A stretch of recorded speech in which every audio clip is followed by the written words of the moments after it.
Assalamualaikum warahmatullahi wabarakatuh. Perkenalkan, nama saya Yulia Margana. Saya adalah mahasiswa PPG tahun 2021 Angkatan 2. Saat ini saya akan melaksanakan uji kinerja mahasiswa berupa praktek pembelajaran dengan menggunakan metode daring. Yuk.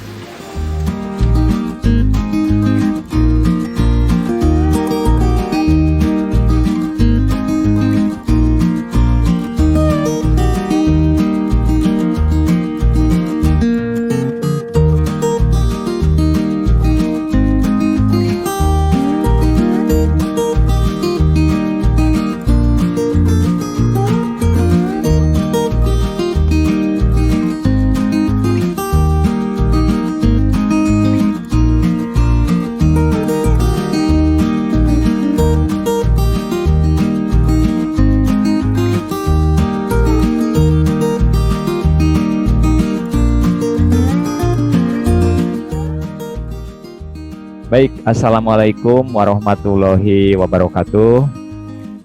Waalaikumsalam warahmatullahi wabarakatuh. Selamat pagi para siswa sekalian. Gimana kabarnya? Sehat? Alhamdulillah. Oke, mudah-mudahan kalian sehat selalu ya di masa pandemi seperti sekarang ini. Senantiasa kalian tetap jaga imunitas tubuh ya, dengan memberikan makanan yang cukup biar imun kalian tetap terjaga ya. Karena kesehatan itu lebih penting dari segalanya. Dan saya ucapkan selamat ketemu lagi. Kita bertemu di Jumit kali ini masih di pembelajaran ekonomi kelas 10. Dan untuk memulai pembelajaran kita kali ini, saya sudah mengecek kehadiran kalian. Alhamdulillah sudah pada masuk. Terima kasih saya ucapkan yang sudah pada masuk di Jumit kali ini. Namun meski demikian, untuk kelengkapan administrasi, silahkan kalian isi juga absen yang ada di Google Classroom. Saya sudah memasang absen di situ dan tolong diisi ya supaya kehadiran kalian tercatat di admin kami ya. Oke, para siswa sekalian, sebelum memulai pembelajaran kita kali ini, alangkah baiknya kita awali dengan doa supaya pembelajaran kita kali ini berjalan dengan lancar. Untuk memimpin doa, saya persilahkan Eka ya. Eka, silahkan. Sebelum belajar, marilah kita berdoa. Berdoa dipersilahkan.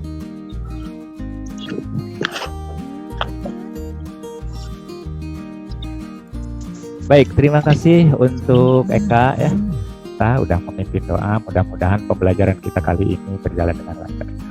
Para siswa sekalian, minggu kemarin kita sudah membahas mengenai konsep dasar ekonomi, dan hari ini kita akan memulai dengan pembelajaran yang baru, yaitu kita akan masuk ke materi yang baru tentang masalah pokok ekonomi. Tujuan dari pembelajaran kita kali ini adalah untuk mengetahui masalah-masalah pokok ekonomi di dalam sistem perekonomian. Namun sebelumnya, di minggu kemarin kita sudah membahas mengenai materi tentang konsep dasar ekonomi. Di situ juga kita sudah membahas mengenai teori-teori ekonomi, dan alangkah baiknya kalau pada kesempatan kita kali ini kita coba untuk melakukan persepsi ya tentang konsep dasar ilmu ekonomi ini sebagai kilas balik supaya kita tidak lupa dengan pembelajaran sebelumnya ya. Dan di sini saya akan coba tampilkan dulu.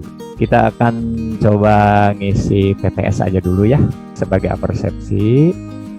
Silahkan. Udah kelihatan kan nih? Bentar ya. Udah kelihatan ini? Halo? Ya, udah. Ya. Sudah, Pak. Oke, kita ini sebagai persepsi kita akan mencoba mengisi teka-teki silang tentang istilah-istilah ekonomi. Kita pilih yang mudah-mudah aja dulu ya. 3 mendatar, 5 barang yang jumlahnya melimpah dan untuk mendapatkannya tidak butuh pengorbanan. Apa coba? Bebas, Pak.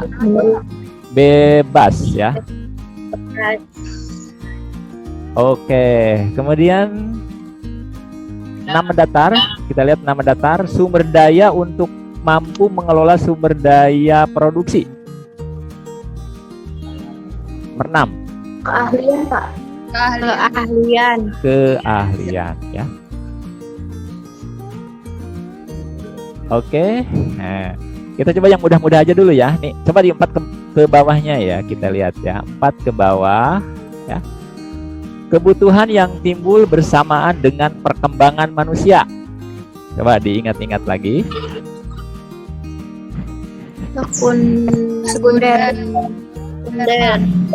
4 menurun sekunder. Coba kita lihat ya, sekunder. Oke, benar. Yang mau mana nih? Yang ingin ngisi yang mana nih? 12 mendatar ya. 12 mendatar. Ilmu yang mempelajari bagaimana cara manusia memenuhi kebutuhannya. Ayo, coba ilmu apa? Ekonomi, Pak. Ekonomi. Pak. Oke. Silahkan tinggal diisi aja. Baik, para siswa sekalian kita lihat dulu ya ceknya. Nah, skornya udah 23%. Para siswa sekalian cukup asik ya mengisi TTS. Namun karena kita waktunya terbatas di sini, jadi silahkan kalian isi sendiri ya, lanjutkan. Tapi secara sepintas saya sudah bisa melihat bahwa kalian sudah menguasai pembelajaran yang sebelumnya. Untuk TTS-nya, untuk melengkapinya silahkan kalian isi aja ya nanti di rumah ya. Nah, karena itu sudah saya pasang juga di Google Classroom ya. Baik, para siswa sekalian, kita akan lanjut ke materi berikutnya. Ini merupakan materi pokok yang akan dibahas kali ini. Kita akan membahas mengenai masalah pokok ekonomi. Ya. Jadi, silahkan kalian perhatikan di sini. Sudah kelihatan ini? Sudah, Pak. Ya. Masalah pokok ekonomi. Nah, kita lihat ke peta konsepnya para siswa sekalian. Masalah pokok ekonomi itu terbagi dua ya. Ada masalah pokok ekonomi secara klasik ya, atau secara pandangan klasik, dan ada masalah pokok ekonomi dilihat dari kacamata secara modern ya.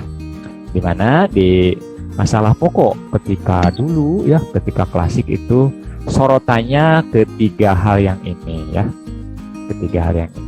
Perhatikan ya, di masalah ya pokok yang klasik ini, sorotan yang menjadi sorotan atau yang menjadi pokok permasalahan itu mengklasifikasikan dengan 3 unsur ini, yaitu unsur produksi, konsumsi, distribusi ya. Sedangkan seiring perkembangan zaman ya, masalah ekonomi ini berkembang masuk ke masa modern, dilihatnya dari sisi apa ya, bagaimana dan untuk siapa. Sehingga dalam bahasa Inggris kita mengenal what, how, for whom ya, what, how, for whom ya. Jadi kita akan telisik lebih lanjut ya di slide berikutnya ya. Secara umum ya, masalah ekonomi ini adalah kebutuhan manusia yang tidak terbatas. Sedangkan kita tahu alat pemuas kebutuhan ini untuk memenuhi kebutuhan ternyata sifatnya terbatas, sehingga manusia harus dapat menentukan kebutuhan mana yang harus didahulukan agar seluruh kebutuhannya dapat terpenuhi. Nah, ini biasanya timbul masalah itu ketika kebutuhan manusia sangat banyak sementara alat pemuas kebutuhannya itu terbatas. Otomatis akan muncul masalah. Ini yang akan kita bahas kali ini ya para siswa sekalian. Nah, kembali ke masalah tadi, masalah ekonomi klasik. Masalah ekonomi klasik ini adalah masalah yang dilihat dari sudut pandang yang sangat sederhana, dengan tujuan memperoleh kemakmuran, dan kemakmuran ini adalah suatu keadaan di mana barang dan jasa sebagai pemuas kebutuhan tersedia dan mencukupi kebutuhan tersebut ya. Nah, masalah produksi, kita tahu tadi masalah ekonomi klasik ini ada masalah produksi ya. Masalah produksi ini adalah menyangkut masalah usaha atau kegiatan mencipta ya, atau menambah kegunaan suatu benda. Ya, masalah produksi. Jadi kita tahu kegiatan produksi itu adalah kegiatan menyangkut masalah-masalah usaha atau kegiatan mencipta atau menambah kegunaan suatu barang atau suatu benda. Kemudian masalah konsumsi.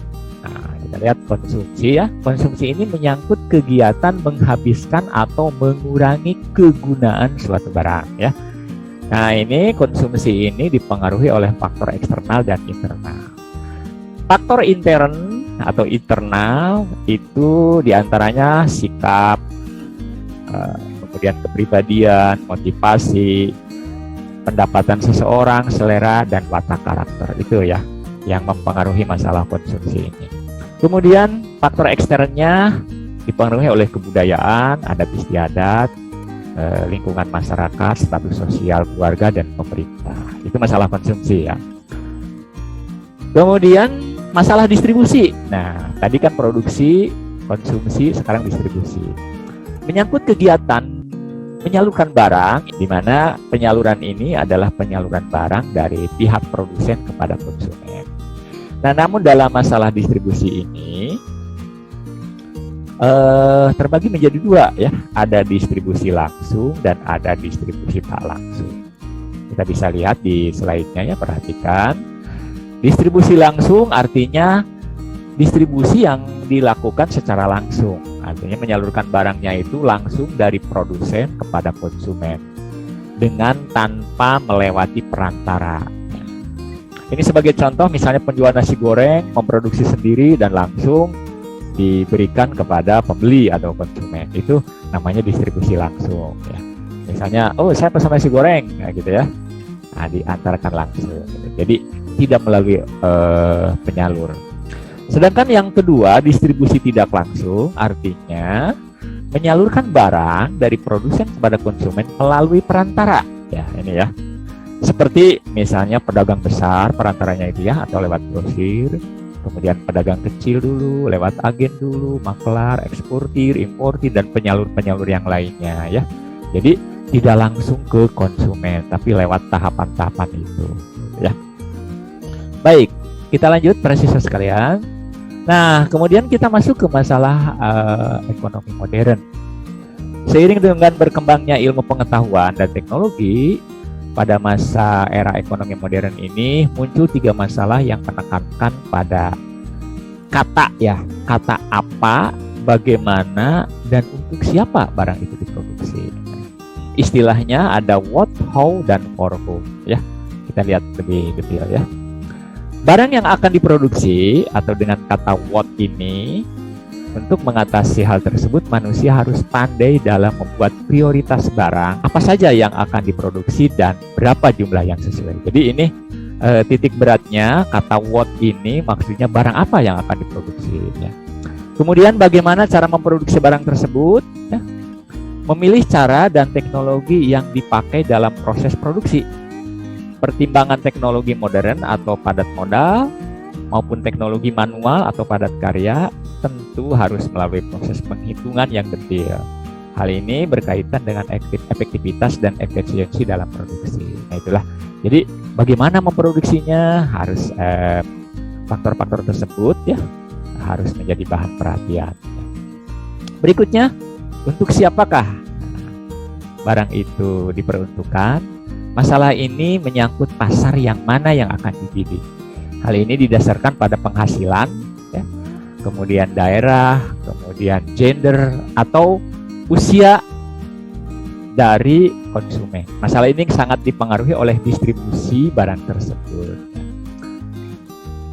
Oke, secara keseluruhan para siswa sekalian, kita dapat menyimpulkan bahwa secara umum masalah ekonomi dalam masyarakat muncul karena keterbatasan sumber daya untuk memenuhi keinginan manusia yang tidak terbatas. Kemudian masalah ekonomi juga dibedakan menjadi 2, yaitu masalah ekonomi klasik, mencakup proses produksi, distribusi, dan konsumsi. Kemudian masalah ekonomi modern lebih menekankan pada barang yang akan diproduksi dan berapa jumlahnya. Itu dengan kata what ya. Kemudian bagaimana cara memproduksinya dengan kata how, dan untuk siapa barang tersebut diproduksi dengan kata for whom ya, untuk siapa. Sampai di sini apakah ada pertanyaan para siswa sekalian? Halo? Saya bertanya, Pak. Oke, siapa nih? Silahkan ya. Dalam hal produksi, kita tahu faktor produksi itu ada sumber daya alam, sumber daya manusia, modal, dan keahlian. Pertanyaannya, bagaimanakah memanfaatkan faktor-faktor produksi tersebut, Pak? Oke, siapa yang bisa jawab nih? Oke, siapa yang bisa jawab? Saya, Pak. Oke, boleh. Kalau dilihat dari sumber daya alam, pemilihan bahan baku harus disesuaikan dengan kualitas barang yang akan diproduksi. Terus kalau dilihat dari sumber daya manusia, jumlah tenaga kerja diusahakan seimbang dengan jumlah barang yang akan diproduksi. Jika dilihat dari sisi modal, penyediaan modal harus sesuai dengan jumlah barang yang akan diproduksi. Terus yang jika dilihat dari sisi keahlian, hendaknya pemilihan tenaga kerja harus memiliki keahlian yang sesuai dengan bidang kerjanya. Oke. Itu jawabannya barangkali ya untuk Agung. Ada pertanyaan lain? Silahkan. Ada pertanyaan lain? Saya, Pak. Siapa nih? Oke, boleh. Siti ya. Di daerah kita kan sering sekali terjadi kelangkaan LPG. Nah, terus pertanyaannya, bagaimana cara gas LPG tersebut? Oke, jadi sering kelangkaan LPG ya. Untuk mengatasinya bagaimana ya? Oke, silahkan yang bisa jawab. Ada yang bisa menjawab? Ini tentang kita sering terjadi kelangkaan LPG. Saya, Pak, izin menjawab. Oke, siapa nih? Yang mau jawab siapa? Saya, Pak, Lina. Oke, Lina ya, silahkan ya. Menurut saya, yang pertama alur distribusi LPG tetap diawasi, jumlah agen atau penyalur harus seimbang dengan jumlah konsumen. Oke ya, jadi alur distribusinya harus senantiasa diperhatikan, kemudian jumlah agen juga harus seimbang ya dengan jumlah konsumen. Baik para siswa sekalian, itu barangkali beberapa pertanyaan. Masih ada pertanyaan barangkali? Kalau sudah masih ada pertanyaan, sudah cukup ya. Saya punya LKPD ya, ini saya punya LKPD. Saya coba share dulu ya LKPD-nya. Sudah kelihatan? Sudah, Pak. Ya, kita punya lembar kerja peserta didik. Nanti kita bisa isi, tapi kita isi bareng-bareng saja di sini ya. Sekalipun ini lembar kerja ini sudah saya pasang di Google Classroom, kita akan garap aja dulu di sini bareng-bareng ya. Nanti kalau waktunya tidak mencukupi, kalian bisa lanjutkan di Google Classroom. Ini ada permasalahan ya.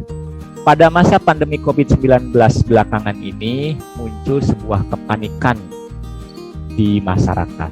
Istilah ini dikenal dengan istilah panic buying. Panic buying, di mana masyarakat cenderung membeli barang melebihi kebutuhan yang wajar. Peristiwa semacam ini bisa mengakibatkan kelangkaan barang. Salah satu contoh adalah kelangkaan vitamin atau suplemen ya di apotek-apotek, di toko obat gitu ya. Kalaupun ada, ternyata harganya cenderung melonjak naik. Nah, berdasarkan permasalahan tersebut, ini muncul pertanyaannya, bagaimana cara mengatasinya? Dilihat dari sudut pandang masalah pokok ekonomi klasik. Nah, kita tahu bahwa masalah pokok dalam ekonomi klasik ini sorotannya ada 3 ya, ke produksi, distribusi, dan konsumsi. Yang pertama, di produksi aja dulu ya.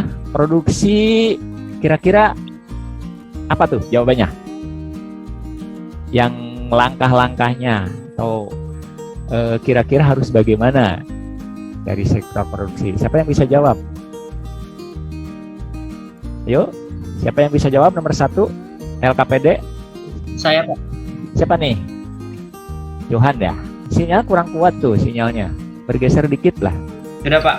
Oke, silakan. Dari yang saya pahami, dari masalah produksi, cara mengatasinya yaitu yang pertama mencari bahan baku alternatif dengan kualitas yang setara. Yang kedua menambah jumlah produksi. Sedangkan masalah distribusi, cara mengatasinya adalah dengan memastikan kelancaran distribusi dengan tetap mengawasinya agar barang dapat tersalurkan secara merata ke setiap apotek. Terus? Masalah konsumsi, cara mengatasinya yaitu toko obat atau apotek menentukan jumlah pembelian maksimal. Sudah, Pak. Gitu ya. Jadi mencari bahan baku alternatif dengan kualitas yang setara dari sisi produksinya ya. Kemudian menambah jumlah produksi. Ini untuk mengatasi kelangkaan. Kalau dilihat dari sisi distribusinya, senantiasa memastikan kelancaran distribusi dengan tetap mengawasinya agar barang dapat tersalurkan secara merata ke setiap apotek. Dan yang ketiga, secara konsumsi, toko obat atau apotek harus bisa menentukan jumlah pembelian maksimal ya, jadi jangan jor-joran ya. Oke, untuk berikutnya pertanyaan yang kedua. Amatilah gambar di bawah ini. Apa yang kalian pikirkan setelah mengamati gambar tersebut? Buatlah analisis berdasarkan masalah ekonomi. Oke, kita penuhi aja ya, karena ini kan secara ekonomi modern ini ada 3 pertanyaan. What, how, for whom. Dari gambar ini, pertanyaan pertama what, apa? Ya, coba siapa yang bisa jawab? Ini tentang apa nih? Saya, nomor 2, Pak. siapa nih? Rifa, Pak. Ya, boleh. Untuk what-nya itu Gambar produksi apa? mobil mewah. Oh itu ya, produksi mobil mewah ya. Itu Kemudian, ada kemudian bagaimana Ya. memproduksinya? buat How? produksinya itu dirancang, dirakit dengan teknologi canggih, menggunakan mesin modern, kapasitas tinggi, berjenis robot. Oke ya. Kemudian, untuk siapakah kira-kira nih pembuatan mobil ini? Untuk konsumen menengah ke atas, Pak. Ya karena ini mobil mewah ya. Ya, Pak. Kalau orang-orang biasa kayaknya nggak bakal kejangkau ya daya belinya. Oke, produksi mobil mewah ya dirancang, dirakit dengan teknologi canggih, menggunakan media modern dan kapasitas tinggi berjenis robot. Ya. Kemudian apa tuh? Untuk konsumen menengah ke atas. Jadi dari gambar ini kita bisa menganalisis dan sekaligus kita bisa menjawab pertanyaan tadi what, how, for who. Gitu ya.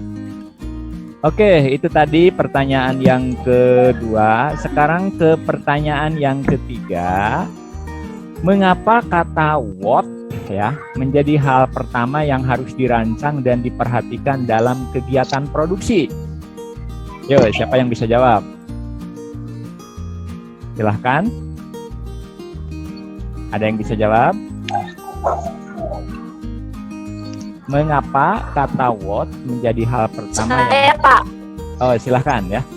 Kata what menjadi hal pertama dan menjadi penting karena kata tersebut menjadi kunci untuk dijadikan pedoman dalam merancang serta mengetahui manfaatnya, terus menentukan sumber daya bahan baku, sasaran penggunanya, serta jumlah yang akan diproduksi, Pak.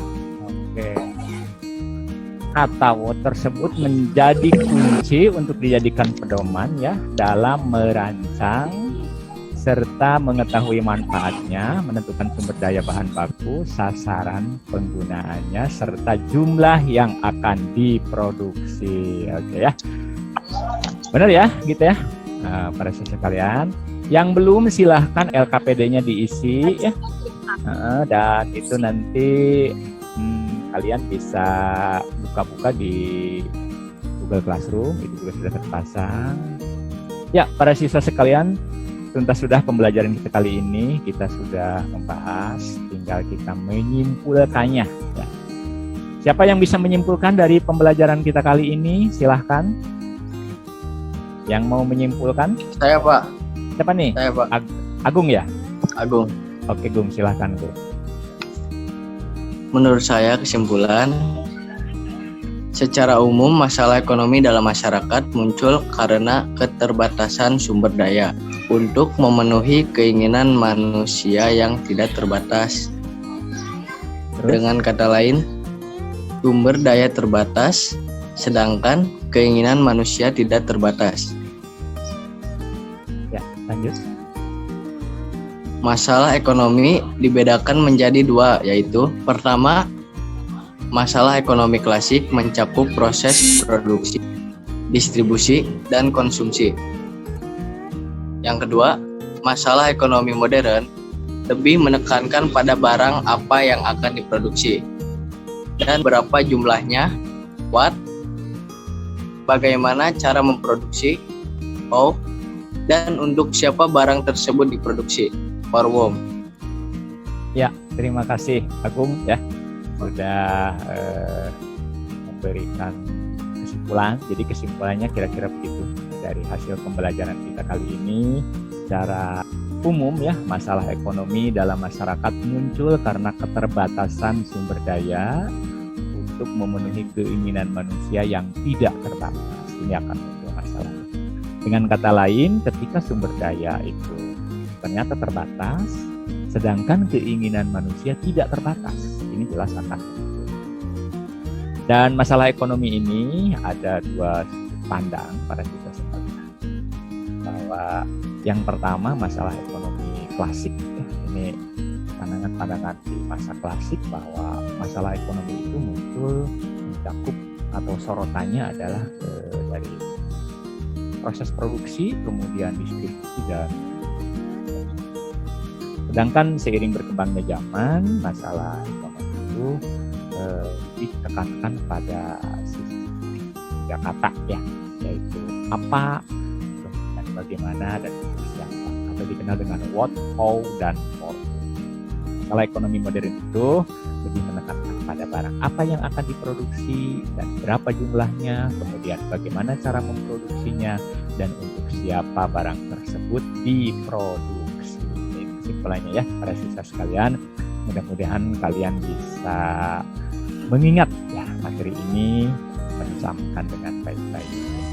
Oke, para siswa sekalian, refleksi dari pembelajaran kali ini, siapa yang bisa merefleksikan sebagai tolak ukur untuk kita ke depan, mudah-mudahan ke depan bisa lebih baik.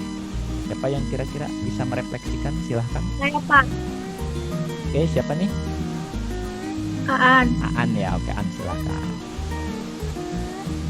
Refleksi dari pembelajaran ini, kalau dari sisi materi ini menjadi lebih memahami tentang masalah-masalah pokok ekonomi Lagi serta cara mengatasinya, Pak.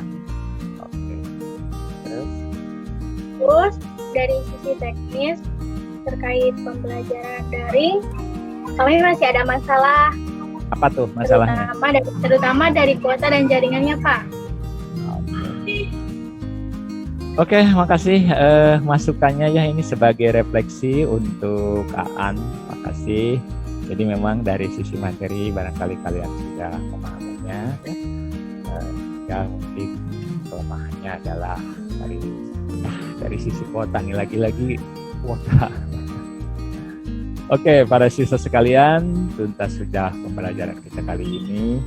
Dan sebagai evaluasi, saya sudah memasang soal-soal untuk latihan. Kita ini ada dua sesi ya, sesi sinkronus dan asinkronus. Silahkan nanti kalian buka Google Classroom 1 jam mendatang. Kalian kerjakan latihan yang sudah saya pasang di Google Classroom ya. Sebaik mungkin silahkan kalian kerjakan, ada soal pilihan kata di sini. Oke, tuntas sudah pembelajaran kita kali ini para siswa sekalian. Mudah-mudahan bisa bermanfaat, dan untuk minggu depan kita akan ketemu dengan materi yang baru. Masih lanjutan dari ini ya, tentang sistem ekonomi.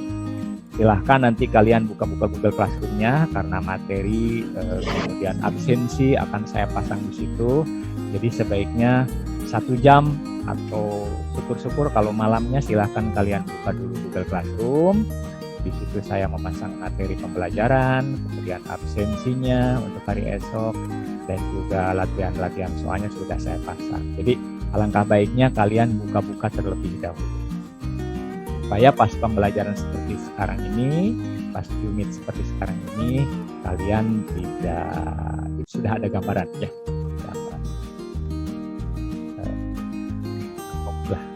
Ya. Jadi kalian sudah ada gambaran kalau sudah membuka-buka Google Classroom. Baik para siswa sekalian, untuk menutup pembelajaran kita kali ini, alangkah baiknya pembelajaran kita tutup dengan doa. Oleh karena itu, saya silahkan yang mau menutup doa, silahkan. Siapa? Mic-nya silahkan. Mic-nya dinyalakan. Sebelum mengakhiri pembelajaran ini, langkah baiknya kita berdoa dulu. Berdoa, dipersilahkan.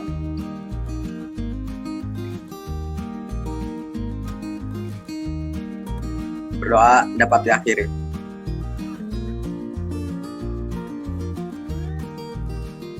Baik, terima kasih para siswa sekalian. Kita sudah di penghujung pembelajaran kita kali ini dan pembelajaran sudah ditutup dengan doa. Tetap semangat, tetap jaga kesehatan. Insya Allah kita ketemu lagi minggu depan dengan kondisi yang lebih baik. Terima kasih. Wassalamualaikum warahmatullahi wabarakatuh. Waalaikumsalam warahmatullahi wabarakatuh.